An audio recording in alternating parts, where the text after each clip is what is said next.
लग्नाची वेडी बागाट. क्षितिजच्या डॅन्समध्ये सगळे हरवले होते आणि शौर्य देखील त्याच अवस्थेत होता. म्हणजे आश्चर्य होऊन डोळे मोठे करून पाहत उभा होता. सिद्धीने तिचा डॅन्स संपवताच सर्व मुले जोरात टाळ्या वाजवू लागले. तारा सिद्धीकडे आली आणि म्हणाली, मला माहीत होते की तू खूप छान डॅन्स करतेस. कृष्णा देखील म्हणाले, मला माहीत होते की माझी परी खूप छान डॅन्स करते. मीराही धावत आली आणि सिद्धीला मिठी मारली आणि तोत्रा आवाजात म्हणाली, माझी पली मस्त डान्स करते. मीराचा गोड आवाज ऐकून सर्वांचे चेहरे हास्याने उजळले. सिद्धीला सर्वांनी वेढलेले होते. तेवढ्यात विनय शौर्यकडे आला आणि म्हणाला, मी मिस केला डान्स. विनयने हे बोलताच शौर्य सिद्धीवर आला. अरे शौर्य, तू का कन्फ्युजनमध्ये दिसतोयस? तेवढ्या शौर्यने आपली नजर त्या जागेकडे वळवले जिथे सिद्धीला सगळेच पूर्णपणे घेरले होते. तेवढ्यात जिथे तिथे उभा असलेला एका बाईने दाराकडे पाहिले आणि म्हणाली, अरे शौर्य बाळा, तू? शौर्य म्हणतात सर्वांनी दाराकडे पाहिले जिथे शौर्य विनय सोबत उभा होता. शौर्यला पाहून ताराही आनंदी झाली. हे शौर्यचे नाव ऐकता सिद्धी थरथर कापत होते. आता तिला भीती वाटत होती. शौर्य आणि विनय दोघंही आत आले, पण सिद्धी मागे वळली नाही. विनयची नजर तारावर पडली आणि तो तो काही वेळ तिच्याकडे पाहत होता. ज्या बाईने शौर्यला पाहिले होते ती म्हणाली, बाळा, तू आलास? मी खरोखर आनंदी आहे, कारण तुला खूप चांगली बायको मिळाली आहे. खूप सुसंस्कृत, सद्गुणी आणि सर्वात महत्त्वाचं म्हणजे तू तुझ्यासाठी हिरा निवडला आहेस. आणि सर्वात महत्त्वाचे म्हणजे आज कमालच झाले. मग विनय पुढे येत म्हणाला, काय कमाल झाले काकी? मलाही सांगा. मग कृष्णा पुढे आली आणि म्हणाले, हा खरोखर कमाल झाले विनय दादा. परीने आज सुंदर डान्स केला आहे. शौर्य दादा आमच्यासाठी एक परीला आणला आहे. मग विनय प्रेमाने तिच्या गालावर हात मारला. हा हा, तर तुझ्या परी आली आहे, बरोबर, म्हणून आज वातावरण वेगळं आहे. येथे शौर्य सिद्धीकडे एकटाक पाहत होता. सिद्धी डोके खाली ठेवून डोळे पुसत होती. शौर्य तिला पाहू शकत नव्हता. तो फक्त मागून तिला पाहत होता. शौर्यला काहीतरी कल्पना होती. कदाचित ती घाबरली असेल. तेवढ्यात तारा त्यांच्याकडे आली आणि म्हणाली, शौर्य, मी तुझ्यावर रागवले आहे. तू लग्न केले आणि आम्हाला सांगितलेलेही नाही. पण मी जास्त रागवलेले नाही, कारण तू मला खूपच चांगले मैत्रिणीला दिले आहेस, म्हणून मी तुला माफ करते. तेवढ्यात कांचन म्हणाले, हो भाऊ, वहिनी खूप चांगली आहे. तेवढ्यात मीरा हळूहळू शौर्यकडे येत म्हणाली, दादा, परी ब्युटिफुल आहे. दादा, ती खूप छान डान्स करते. मला खूप मजा आली आणि कोणीही तिची बरोबरी करू शकत नाही. विनय जो इतका वेळ तिथे उभा होता सर्वांचे संभाषण ऐकत होता. अरे, सगळे त्यांची कौतुक करत आहे, पण वहिनीची ओळख तरी करून द्या. तेवढ्यात कृष्णा पुढे आली आणि म्हणाले, मी तुला परीची ओळख करून देते, पण आधी मला माझी आवडती चॉकलेट हवी आहे. मग विनय म्हणाला, मला माहीत होते की आमचा उंदीर नक्कीच चॉकलेट मागेल, म्हणूनच मी ते आणले आहे. मग कांचन सिद्धीकडे आली आणि म्हणाली, अगं वहिनी, प्लीज जरा आजूबाजूला बघ, आणि दादा आला आहे. मग कांचनने सिद्धीला असं म्हणत त्यानंतर कांचन सिद्धीला शौर्यकडे घेऊन आले. शौर्य फक्त सिद्धीकडे पाहत होता, तर सिद्धी शौर्यकडे पाहण्याची हिंमत करत नव्हती. उलट विनयने सिद्धीला पाहताच तो जागीच थांबला. त्याला एकही शब्द बोलता आला नाही आणि तो फक्त डोळ्यांनी सिद्धीकडे पाहत होता. मग तारा सिद्धीकडे आली आणि म्हणाली, हे बघ, मी आज माझ्या मित्राला सोडून दिले आहे, पण ह्याचा अर्थ असा नाही की मी त्याच्यावर रागवलेले नाही. मी त्याच्यावर खूप रागवले आहे. शेवटी त्याचे लग्न झाले आणि त्याने माझ्या एका चांगल्या मैत्रिणीला लपवून ठेवले होते आणि ती माझी खूप चांगली मैत्रीण आहे आणि त्यासाठी मी त्याच्यावर रागवले आहे. मग शौर्यकडे पाहत म्हणाली, पण गाढव, मला तुझ्यावरती असलेले राग शांत करण्यासाठी तू पार्टी द्यायला हवं. मग शौर्यने ताराचे कान धरले आणि जणू तिला त्रास देत म्हणाला, आधी तुझे शब्द परत घे, जे तू आत्ताच म्हणालेस, आणि मग मी विचार करेन की तुला पार्टी द्यायची आहे की नाही. ठीक आहे, मला माफ कर. मी माझे शब्द परत घेत आहे. ताराने हे बोलताच शौर्यने तिचे कान सोडले. पण मग तारा शौर्यपासून पळून गेली. ए गाढव, आजपासून मी तुला कधी गाढव म्हणणार नाही. हे ऐकून शौर्य म्हणाला, ए माकडा थांब, तुला सांगतो. असं बोलून तो ताराकडे धावणार इतक्यात शौर्याची नजर सिद्धीवर पडली, जी मान खाली करून उभी होती. तिचे चेहऱ्यावर थोडेसे स्मितहास्य होते, पण आता ती सजून आली होती. तिला असे पाहून शौर्यची पावले थांबली. तो प्रेमाने तिच्याकडे जाऊ लागला. तेव्हा अचानक त्याला काहीतरी लक्षात आले आणि त्याने विनयकडे पाहिले. विनयला पाहून त्याचे डोळे मोठे झाले. कारण का कुणास ठाऊक किती वेळ तो सिद्धीकडे पाहत होता. शौर्यला हे जाणवताच तो खूप जलस फील करू लागला. त्याने विनयला पटकन हाक मारली. विनय, इकडे ये, ही माझी बायको. तो पुढे काही बोलू शकण्यापूर्वी विनयच्या तोंडून सिद्धीचे नाव बाहेर पडले. डीजीपी सिद्धी राठोड. तो असे म्हणताच मान खाली करून बसलेली सिद्धी उभी राहिली आणि पटकन डोळे मोठे केले. सिद्धीने पुढे पाहिले तेव्हा तिचे डोळे मोठे झाले आणि तिने तोंड उघडे ठेवून फक्त पुढे पाहत होती. तेवढ्यात शौर्याचा आवाज विनयच्या कानापर्यंत पोचला. तो विनयला हलवत विचारत होता, काय म्हणालास तू? मग विनय पुन्हा शुद्धीवर आला आणि त्याने पटकन शौर्यकडे पाहिले आणि म्हणाला, तू काहीतरी विचारलंस का मला? मग शौर्य म्हणाला, आधी मला सांग, तू कोणत्या जगात हरवला आहेस? मग विनय म्हणाला, चल यार, रागवू नकोस. त्याच वेळी सिद्धी देखील शुद्धीवर आली. घाबरून आजूबाजूला पाहू लागले. मग तिने विनयकडे पाहिले, जो तिच्याकडे पाहत होता. पुन्हा शौर्य विनयला म्हणाला, आता मला सांग विनय, तू काय बोलत होतास? मग विनय म्हणाला, मी काय बोलत होतो? काहीच नाही. शौर्य पुन्हा म्हणाला, आणि तू डीजीपी असं काहीतरी म्हणत होतास. तो पुढे काही बोलण्यापूर्वीच विनय पटकन म्हणाला, अरे थांब थांब, किती बोलशील? मला आमच्या बॉसचा फोन आला होता. मी तुला तेच सांगत होतो आणि अचानक माझ्या तोंडातून ते निघाले. चल, माझी ओळख करून दे.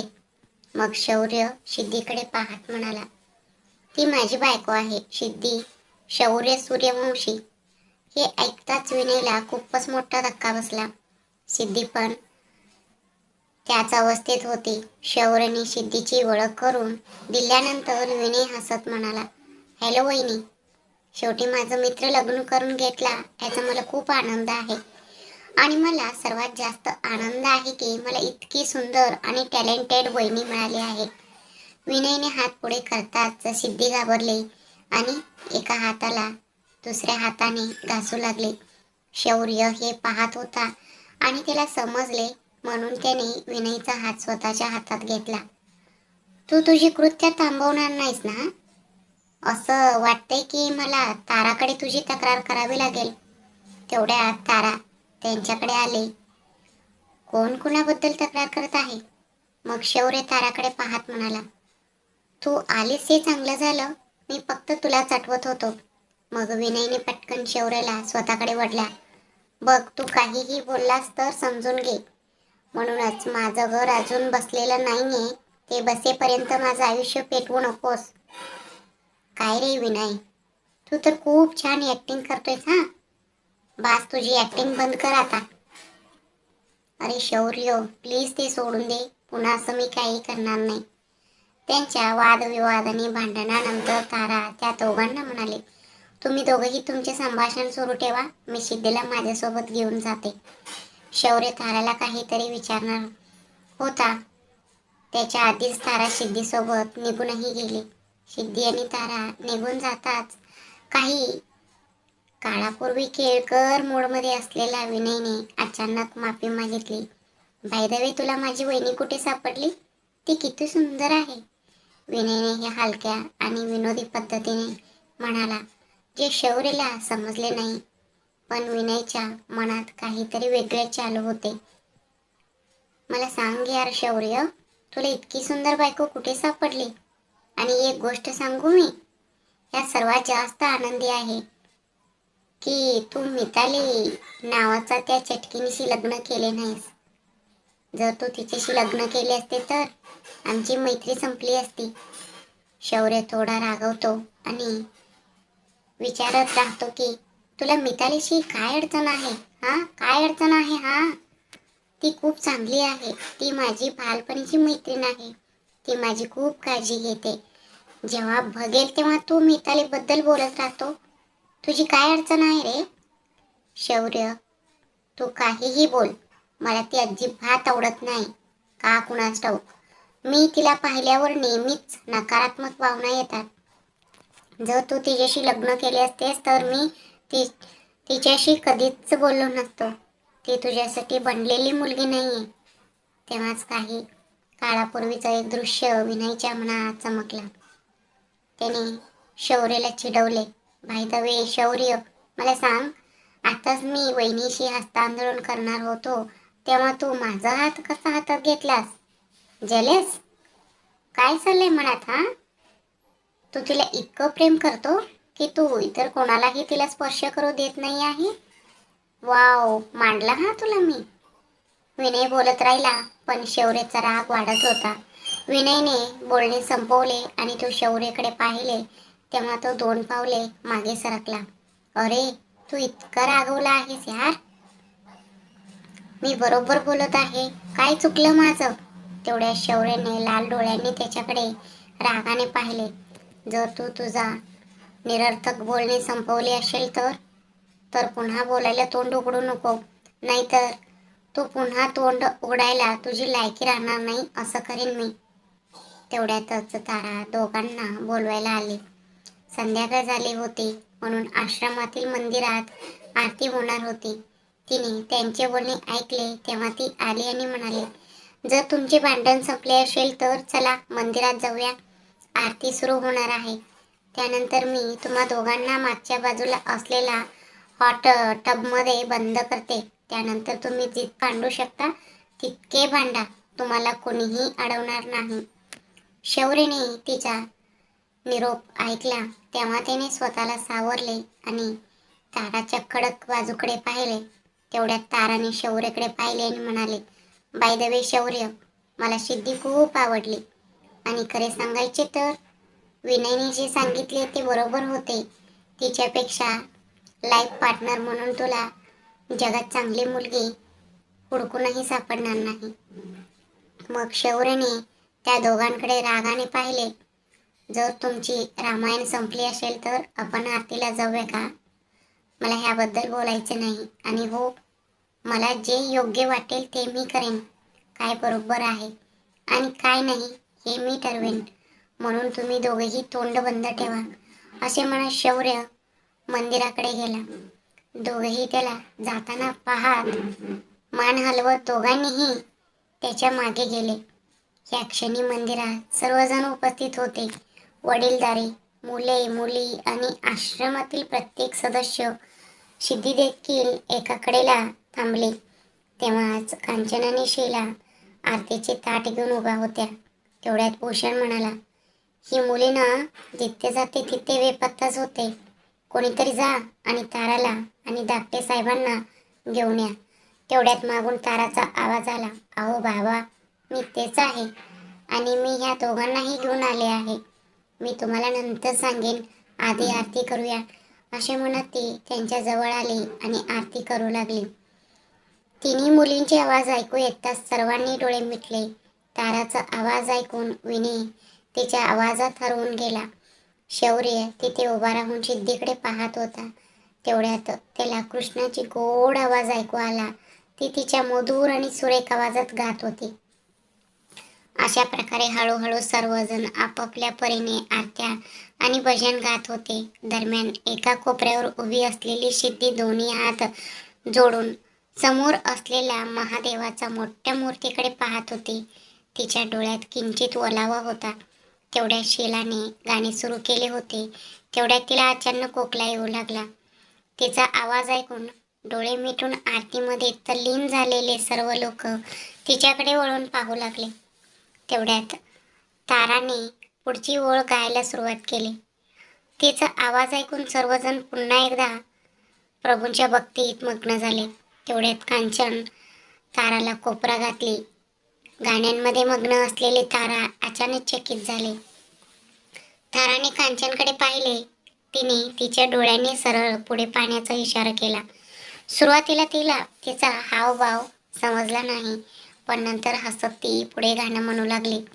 अचानक तिला देखील खोकला येऊ लागला. आरतीचं ताट पडणार इतक्यात सिद्धीने वेळीच ताराचा हात पकडले. आरतीचे ताट हालचाल होऊन पडणार इतक्यात शौर्यही तिला पकडण्यासाठी पुढे येत असताना त्याची नजर सिद्धीवर पडली. जिने तिला धरले होते तो पुढे आला. तिचा हात सोडवला. दरम्यान सिद्धी त्याच्या कृती लक्षात घेत होती, पण ती काहीच बोलले नाही. तेवढ्यात कांचनने दोघांनाही आरती करायला सांगितले, पण शौर्यने नकारात मान हलवले. जणू काही तो म्हणत आहे की तिला येत नाही. आणि सर्वात मोठी गोष्ट म्हणजे सर्वांच्या हावभावांनी त्याला तिच्यासोबत आरती करायला भाग पाडले. पहिला प्रथम सिद्धीने तिचा हात पुढे केला. आरतीचे ताट ओवाळू लागले. शौर्याने आश्चर्याने सिद्धीकडे पाहिले. त्याला पुढे काही समजण्यापूर्वीच एक अतिशय गोड आणि मधुर आवाज त्याच्या कानावर पडला.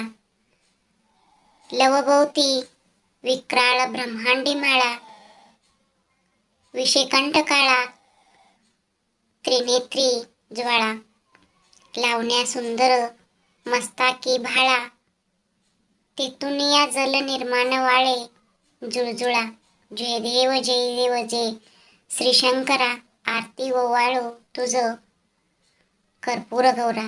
हा आवाज ऐकून शौर्य आणखी आश्चर्यचकित झाला.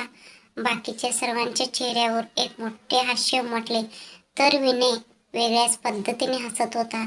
आरती संपल्यावर सिद्धीने आरतीचा ताट कांचनला दिला आणि हात जोडून महादेवाला नमस्कार केला.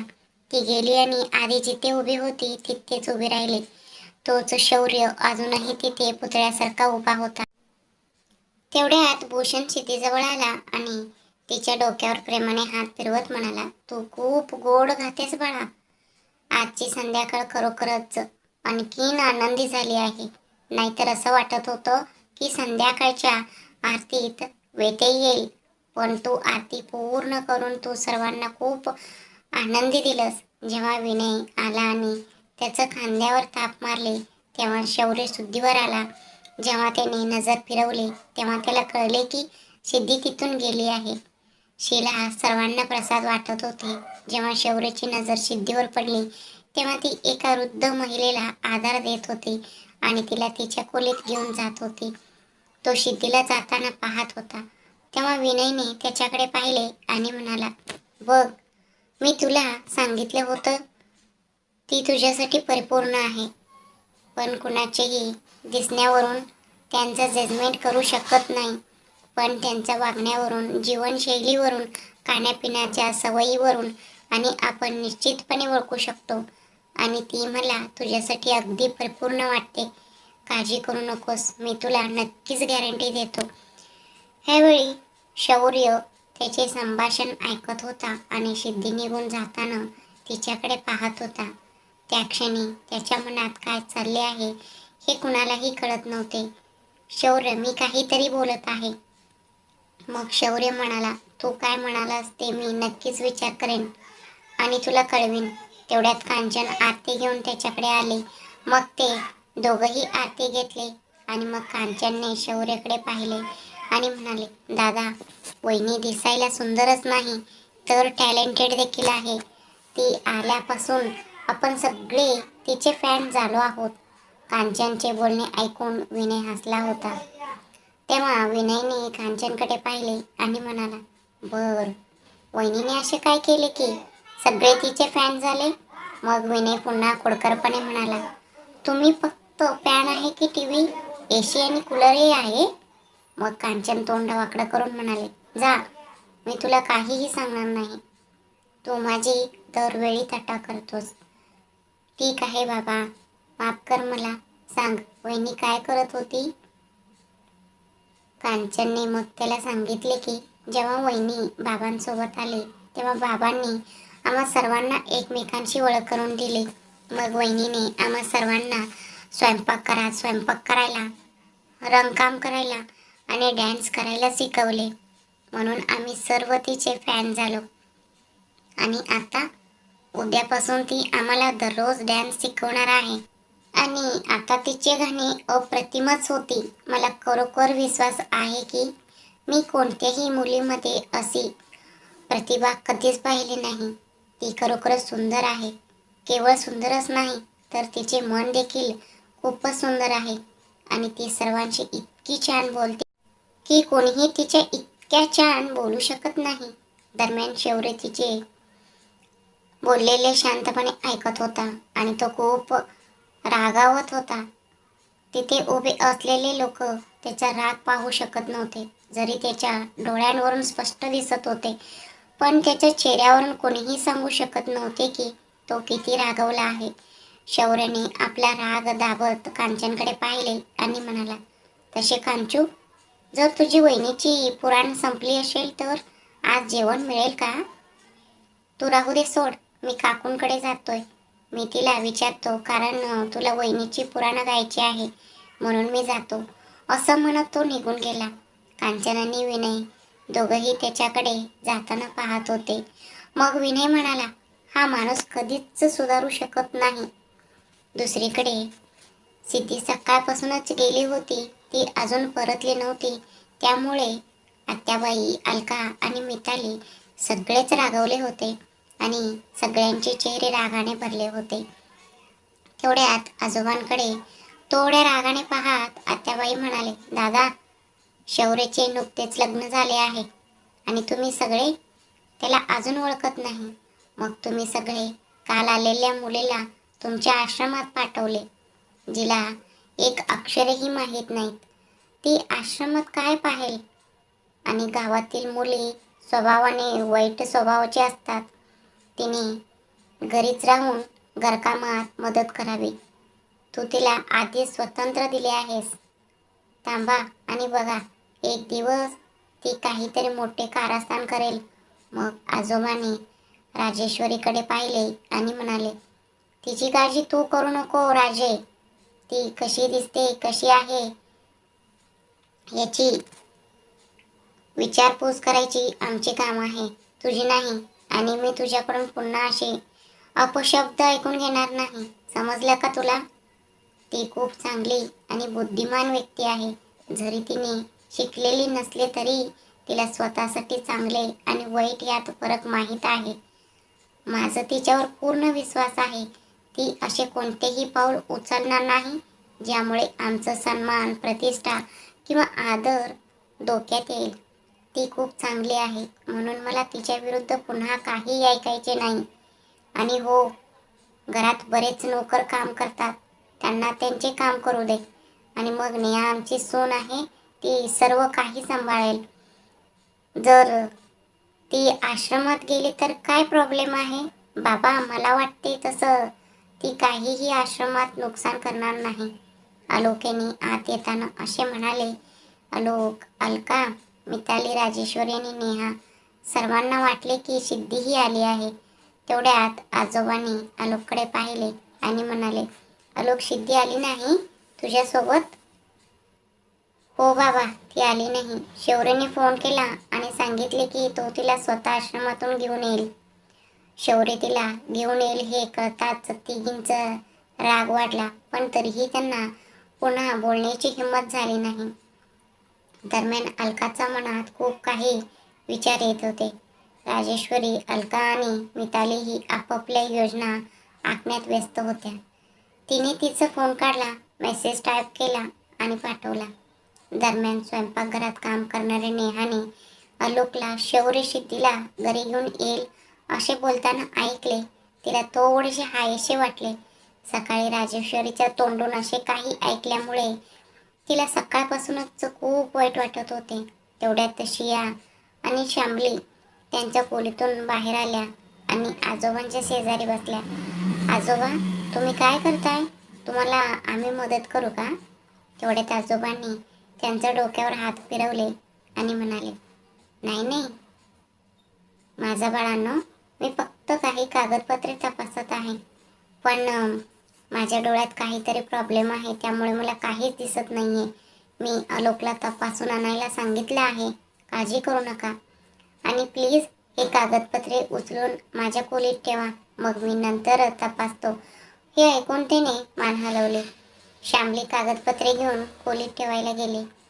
दुसऱ्या सोफ्यावर बसलेली राजेश्वरी दोन्ही मुलीकडे पाहत वेगवेगळ्या प्रकारचे तोंड करत होती. तेवढ्यात अचानक पुन्हा धार वाजले. विक्रम तिथून येत होता. प्रदीपही त्याच्या सोबत येत होता. विक्रम आणि प्रदीपला पाहताच अलका आनंदाने पटकन उभी राहिली आणि त्यांच्याकडे गेली. अरे भाऊ, तुम्ही कधी आलात? मी इतके दिवस तुमची वाट पाहत होते. प्रदीपने, विक्रमने, नेहा, शिया, अलोकने आजोबांना पाहताच त्यांचे चेहरे फिके पडले. तेव्हा विक्रमची नजर शियावर पडली आणि त्याच्या चेहऱ्यावर एक विचित्र हास्य उमटले. तेवढ्यात आलोकने नेहाकडे पाहिले आणि म्हणाले, नेहा, शौर्य आणि सिद्धीसाठी स्वयंपाक करू नकोस, ते तिथे जेवून येतील. नेहाने मान हलवली आणि म्हणाली, हो भाऊ, ठीक आहे. आणि ती पुन्हा स्वयंपाकघरात गेली. पण तिचे शरीर थरथर कापत होते. असं का होत होते ते तिला माहीत नव्हते. अलका, राजेश्वरी, मिताली, विक्रम आणि प्रदीप हॉलमध्ये उपस्थित होते. बाकीचे काही कामासाठी निघून गेले होते.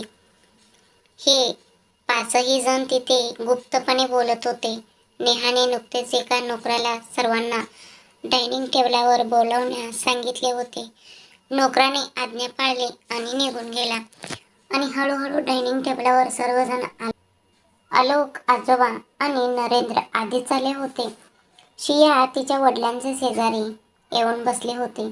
आजोबा हॉलकडे पाहिले, जिथे ते पाचही जण अजूनही गुप्तपणे कुणालाच काही माहीत नसलेल्या अज्ञात गोष्टीवर चर्चा करत होत्या.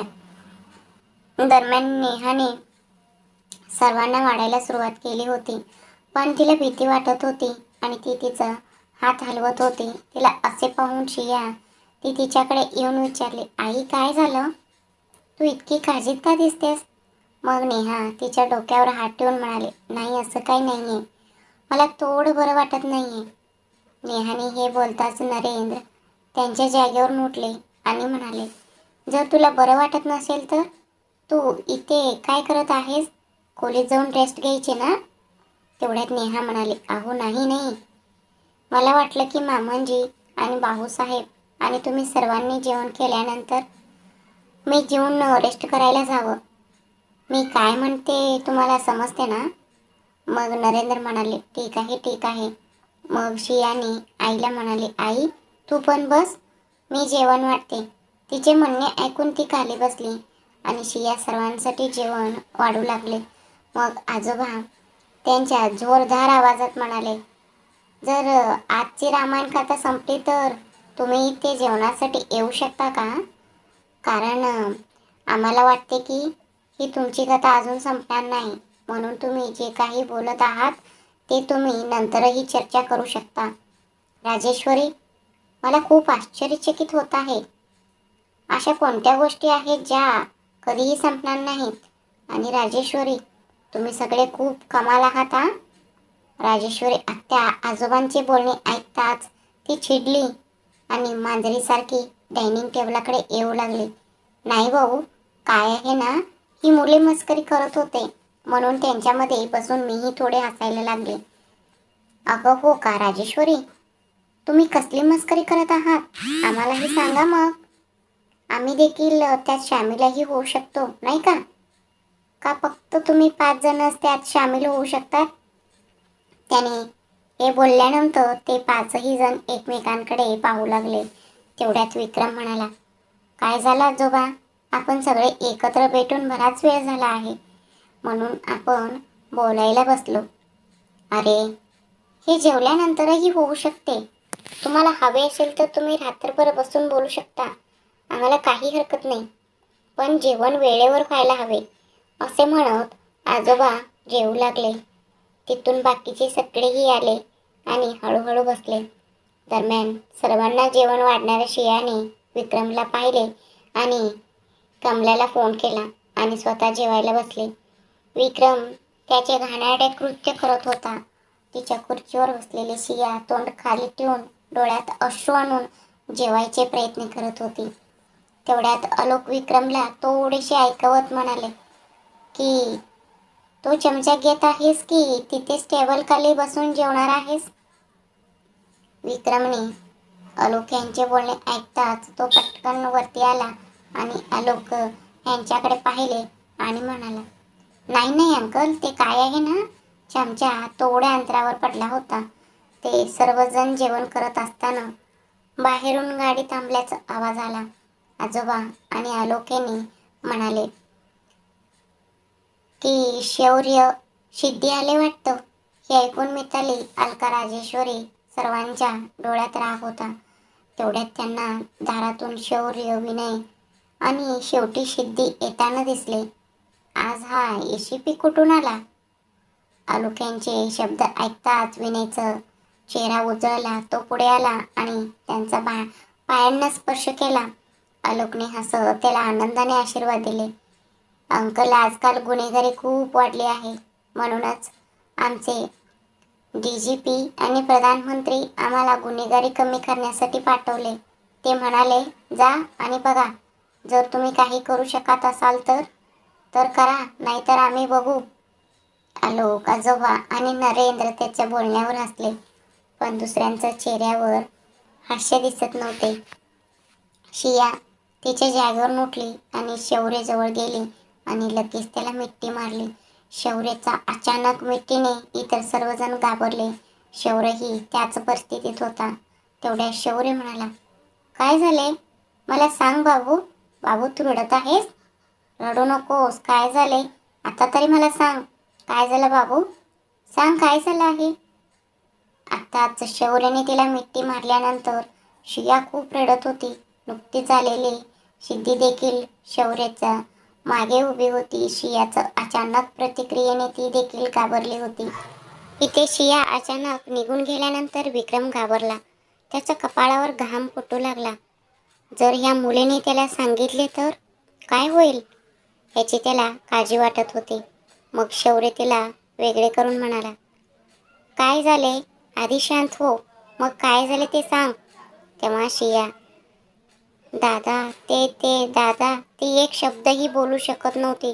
ती काहीच बोलू शकत नव्हती.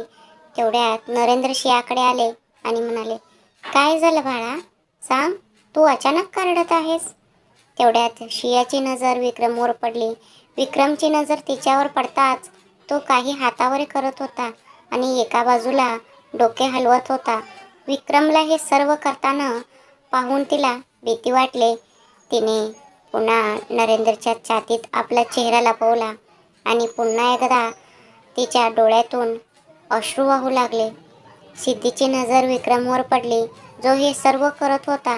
जरी तिला ते समजले नाही, पण शियाला पाहून तिला काहीतरी समजले. प्रत्येक व्यक्तीला सिक्स सेन्स असते, तसेच सिद्धीला देखील सिक्स सेन्स असल्यामुळे शिया का घाबरली आहे हे तिला समजायला वेळ लागला नाही. ती पुढे झाली आणि शियाच्या डोक्यावर हात ठेवून म्हणाले, बाबू, माझ्याकडे बघ. शियाने आवाज ऐकत तिने बाहेर डोकावले आणि सिद्धीकडे पाहू लागली. सिद्धीने तिच्याकडे इशारा केला. शियाने तिला मिठी मारली. तिने तिला मिठी मारली आणि तिला वहिनी म्हणून रडू लागले. मग सिद्धी तिच्या कानात कुजबुजली, तू आता इथे कोणत्याही बहाणा करून काहीतरी वेगळे सांग आणि तुझ्यामुळे सगळ्यांना त्रास होईल असं काही सांगू नको. मग मी नंतर तुझ्याशी बोलते ह्या विषयावर. सिद्धी हे बोलल्यानंतर शिया थोडं शांत झाली. मग सिद्धीकडे पाहून ती म्हणाले, मला माफ करा वहिनी. मग नरेंद्रकडे पाहून, मला माफ करा पप्पा. मग शौर्यकडे पाहून ती म्हणाले, मला माफ करा दादा. मी रडून सर्वांना खूप काळजीत टाकले. दादा, मला तुझी खूप आठवण येत होती. सगळे लग्नाबद्दल बोलत होते, म्हणून मी रडत आहे. मला माफ करा दादा. ठीक आहे बाळा, आणि तुला लग्न लावून कोण पाठवत आहे? मी इथे असताना तुला कोणीही कुठेही पाठवू शकत नाही. आधी तुझं शिक्षण पूर्ण कर, मग तुझी स्वप्ने पूर्ण कर, तरच आपण तुझ्या लग्नाबद्दल विचार करू. आणि सर्वांना माझा हा आदेश आहे, जर कोणी लग्नाबद्दल बोलले तर माझ्यापेक्षा जास्त कोणीही वाईट होणार नाही. जोपर्यंत माझ्या दोन्ही बहिणी त्यांचे शिक्षण पूर्ण करत नाहीत आणि काहीतरी साध्य करत नाहीत, तोपर्यंत कोणीही या विषयावर चर्चा करणार नाही. हा माझा निर्णय आहे. शियाने त्याचे शब्द ऐकून त्याला मिठी मारली. थँक्यू दादा, लव यू. तू जगातील नंबर 1 दादा आहेस आमच्यासाठी. शियाचे शब्द ऐकून विक्रमने त्याच्या चेहऱ्यावर एक कुटील हास्य उमटले आणि तो स्वतःशी म्हणाला, बर, तू टाईम पाहून सगळं नीट केलं आहे, पण आता मी नक्कीच तुझ्यावर बदला घेईन. शेवटी तू तुझं तोंड उघडणार होतीस ना? पण मी आज रात्री पूर्णपणे तुझं तोंड बंद करून टाकेन. मी बघेन कोण थांबवू शकते मला. हे सर्व ऐकणाऱ्या प्रदीपच्या चेहऱ्यावर एक धोकादायक हास्य होते. तो मनात काहीतरी विचार करत होता, पण तो काय विचार करत आहे हे कुणालाही माहीत नव्हते. तीच राजेश्वरी म्हणाली, आजकालच्या मुली लग्न नको म्हणून नंतर पळून जातात. मग कदाचित तुम्हाला कळेल नंतर. सध्या तर इथे दुसरे कोणी नव्हते. शिया आणि नरेंद्र. सिद्धी यांनी ते ऐकले होते. नरेंद्र काहीतरी बोलणारच होते तेव्हा सिद्धीने त्यांचा हात धरला. सिद्धीने नरेंद्र यांना शिया आणि श्यामलीला घेऊन जाण्यास सांगितले. नरेंद्र हो म्हणून निघून गेले. आता सर्वजण हळूहळू आपापल्या खोलीत गेले. शिया श्यामली त्यांच्या खोलीकडे जाताना पाहून विक्रमच्या नजरा त्यांच्यावर खेळल्या. सिद्धीलाही शौर्याच्या मागे जाताना पाहून अलका, मिताली, राजेश्वरीचा नजरा त्यांच्यावर होत्या. प्रदीप अलकाकडे आला आणि म्हणाला, तसे बहिणाबाई, ही नवीन मुलगी कोण आहे? शौर्याच्या मागे येत आहे. ही ना एक अडाणी मूर्ख मुलगी आहे. तिला शौर्यासाठी भाऊ घेऊन आला आहे. ती त्याची बायको आहे.